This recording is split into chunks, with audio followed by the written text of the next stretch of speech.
एवढ्या लांबून आलात एक तळतळे का आपल्या पण शेतकऱ्याचं चांगलं व्हावं, आपलं प्रोडक्ट जर चांगलं असेल तर शेतकऱ्यांचं चांगलं 100%च होणार आहे. दुकानदार शेतकऱ्यांचं एक नातं असतं ते विश्वासाचं, ते कायम राहिलं पाहिजे. मग जरी मॅडमनी ॲडव्हर्टाईज केली तरी पण मी तुम्हाला काय म्हणलं तसं नाही, प्रत्यक्ष बघा. तुम्हाला तुमचं पुढचं पाऊल उचलायचंय, तुमच्या शेतकऱ्याचं चांगलं करायचं, आधुनिकतेचं पाऊल उचलायचंय. प्लॉटवर आलात आता तुम्ही, हा कांदा बघितला की कांदा काही फक्त ओरंब्यावरचा नाहीये, आतमधला तुम्ही कुठलाही कांदा पेरलेला कांदा आहे, पेरलेला कांदा आहे. मेन गोष्ट म्हणजे पेरलेला कांदा आहे. पेरलेला कांदा असून कांद्याची वाढ साईज 10 दिवस झाला याला कर्नाटक पॉवर प्लस आणि फर्टिस्टारची फवारणी झाली.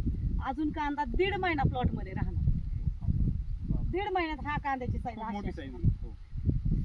त्याच्यामुळे चिंगळी हा प्रकारच नाही. असं काही खोटं नाही की खरोखर चिंगळी हा प्रकारच नाही. म्हणजे हिथं तुम्ही बघितलं एका एक जाणारे कांदे सुद्धा सेम मोठी साईज.